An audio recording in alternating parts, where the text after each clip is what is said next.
Assalamualaikum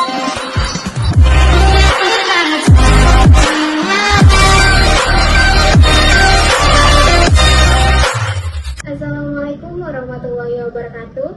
Perkenalkan, saya Novian Sapitri, mahasiswa Ilmu Komunikasi Universitas Muhammadiyah Yogyakarta. Saya peserta mata kuliah Metode Penelitian Komunikasi Kualitatif tahun 2023. Di sini saya akan menjelaskan tentang analisis framing, analisis naratif, dan analisis semiotika.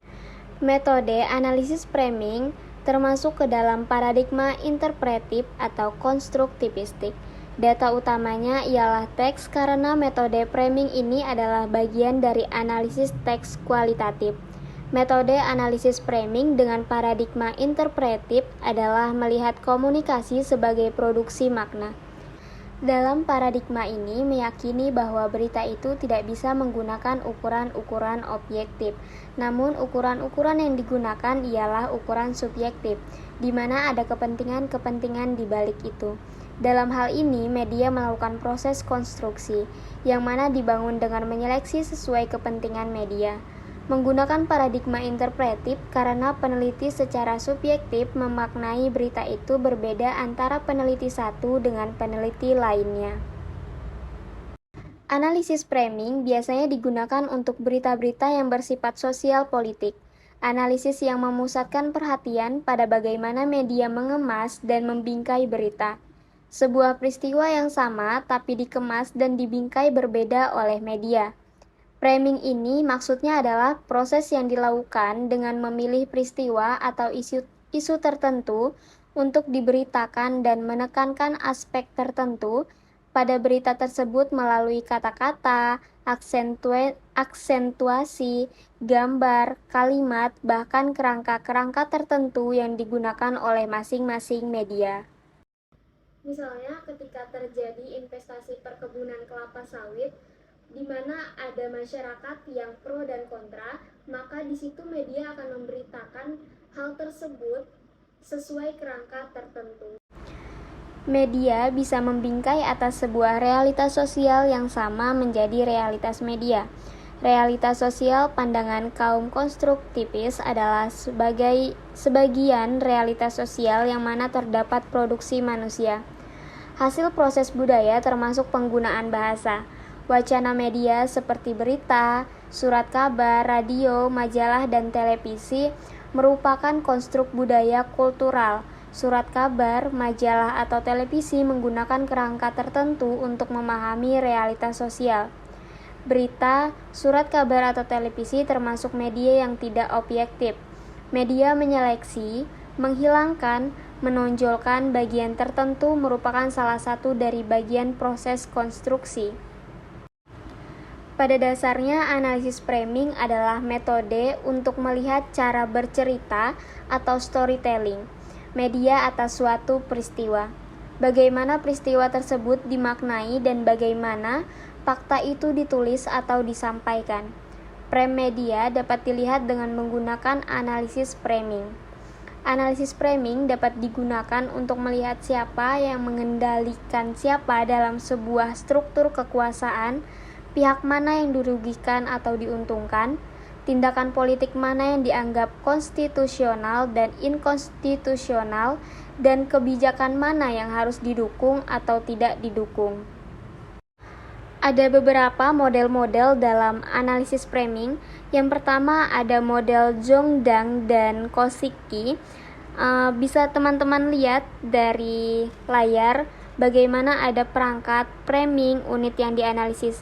Dari perangkat itu ada sintaksis yang mana framingnya skema berita. Unit yang dianalisis ada headline, lead, latar informasi, kutipan, sumber pernyataan, dan penutup, dan seterusnya. Yang kedua ada model Robert Altman.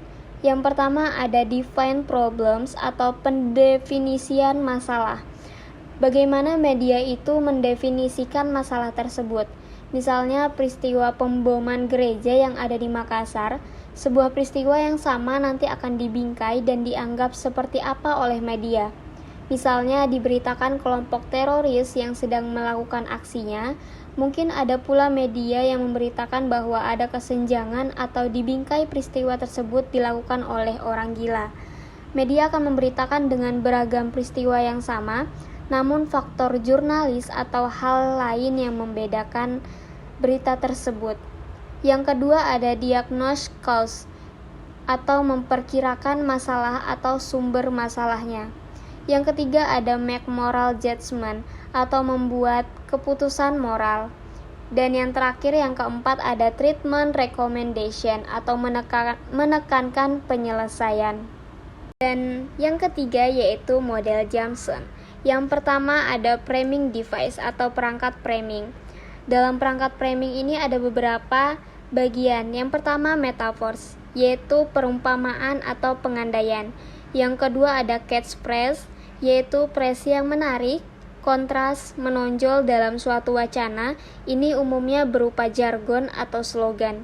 Yang ketiga ada exemplar, yaitu mengaitkan bingkai dengan contoh uraian atau teori perbandingan yang memperjelas bingkai. Yang keempat ada depiction, yaitu penggambaran atau pelukisan suatu isu yang bersifat konotatif. Depiction ini umumnya berupa kosakata, leksikon untuk melabeli sesuatu. Yang kelima ada visual image, yaitu gambar, grafik, citra yang mendukung bingkai secara keseluruhan. Bisa berupa foto, kartun, ataupun grafik untuk menekankan dan mendukung pesan yang ingin disampaikan. Yang kedua ada reasoning device atau perangkat penalaran, yang di dalamnya ada equals to principle, yang artinya premis dasar dan klaim-klaim moral. Yang kedua ada consequence, yang artinya efek atau konsekuensi yang didapat dari bingkai. Ketika media memberitakan atau membingkai kasus tertentu, media menggunakan kerangka atau faktor tertentu. Faktor-faktor tersebut sebagai berikut. Yang pertama ada faktor ideologi, faktor kepemilikan media. Jadi artinya adalah siapa orang yang memiliki media akan menjadi faktor bagaimana media membingkai sebuah realitas sosial menjadi realitas media. Dan yang ketiga ada ekonomi atau pengiklanan. Contohnya seperti kegiatan CSR, iklan, dan lain-lain. Yang keempat ada rutinitas organisasi. Dan yang terakhir ada personal atau wartawan. Baik, kita sudah mendengarkan bagaimana penjelasan tentang analisis framing. Selanjutnya adalah analisis naratif. Apa sih analisis naratif? Ada beberapa konsep dasar dari analisis naratif.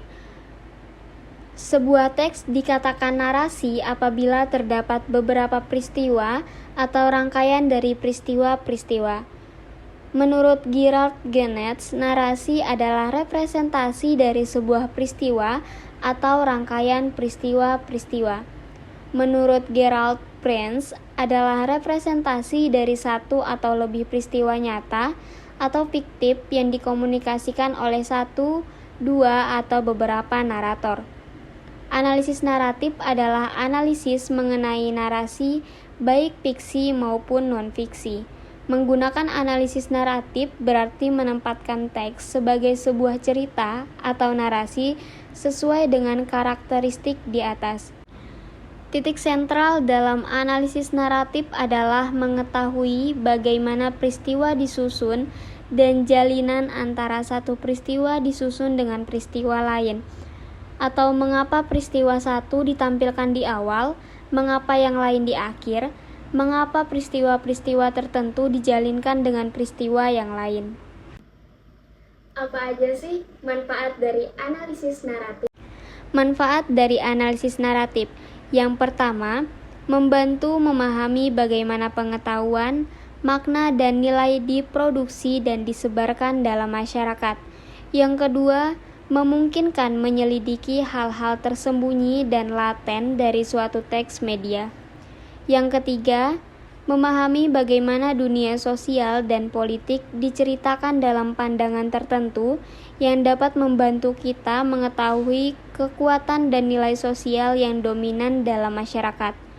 Analisis naratif merefleksikan kontinuitas dan perubahan komunikasi. Analisis naratif ini biasanya digunakan untuk analisis film atau novel. Film atau novel alur cerita mengalir dari awal sampai akhir. Setelah mendengarkan tentang penjelasan analisis framing dan analisis naratif, saya akan menjelaskan analisis semiotika. Apa sih analisis semiotika? Analisis semiotika. Semiotika berasal dari kata semion yang berarti tanda, ilmu yang mempelajari objek dan produk dalam masyarakat sebagai sebuah tanda, melihat bagaimana makna dibuat dan realitas direpresentasikan dalam sebuah tanda. Objek dalam studi semiotika bisa berupa kata, gambar, gerak tubuh, objek material. Semiotika adalah sebuah metode yang diperkenalkan oleh Ferdinand de Saussure untuk memaknai tanda bahasa. Pemikiran Saussure kemudian dikembangkan oleh Roland Barthes untuk mengkaji tentang mitos dan tanda atau sign melalui two-order signification. Selain itu, kita juga mengenal konsep Wirtz dengan model 3D. Semiotika adalah pengkajian tanda-tanda. Menurut Budiman, semiotika adalah sistem yang memandang entitas-entitas tertentu sebagai tanda-tanda atau sebagai sesuatu yang bermakna. Ada 3 prinsip dasar semiotika yang diperkenalkan oleh Ferdinand de Saussure. Yang pertama ada language dan parole. Language adalah sistem kode yang diketahui oleh semua anggota masyarakat pemakai bahasa, seolah-olah kode-kode tersebut telah disepakati bersama di masa lalu di antara pemakai bahasa. Yang kedua ada language lebih bersifat abstrak, dan yang ketiga ada parole. Parole adalah penggunaan bahasa secara individual. Yang keempat, secara implisit dapat dipahami bahwa language dan parole beroposisi, tetapi sekaligus juga saling bergantung. Sebagai contoh yaitu bendera orang meninggal. Semua masyarakat yang melihat bendera warna kuning dipasang di suatu rumah menandakan bahwa ada orang meninggal. Tanda ini menunjukkan bahwa kode tersebut diketahui oleh masyarakat pemakai bahasa dan disepakati bersama. Selanjutnya ada signify atau petanda dan signifian penanda. Penanda adalah yang berupa tanda objek fisik dan petanda adalah makna atau nilai-nilai yang terkandung di dalamnya. Tokoh Wirtz memberikan kontribusi dengan kajian segitiga tanda, yakni tanda, objek, dan interpretan. Kemudian Roland Barthes menyumbangkan sudut pandang mengenai denotasi dan konotasi. Denotasi ialah bentuk fisik berupa objek dan konotasi adalah maknanya. Sama seperti Saussure, Barthes tertarik pada sudut pandang bahwa tanda memiliki makna ideologis dan budaya yang melekatkan maknanya. Contoh, denotasi ada pohon beringin lebat terletak di simpang perjalanan. Sedangkan konotasinya bahwa pohon beringin tersebut dianggap angker atau pohon keramat. Ada pula manfaat-manfaat dari analisis semiotika, yaitu membuka makna bagaimana suatu tanda mengkomunikasikan ide, perasaan, dan perilaku kita. Yang kedua ada melalui media massa, tanda digunakan untuk merepresentasikan sesuatu dan untuk menyampaikan informasi. Yang ketiga, semiotika mampu membantu menginterpretasikan makna yang digunakan dan dipahami melalui media massa. Sekian penjelasan dari saya, apa itu analisis framing, analisis naratif, dan analisis semiotika. Semoga bermanfaat bagi teman-teman dan kurang lebihnya saya mohon maaf. Saya akhiri, wassalamualaikum warahmatullahi wabarakatuh.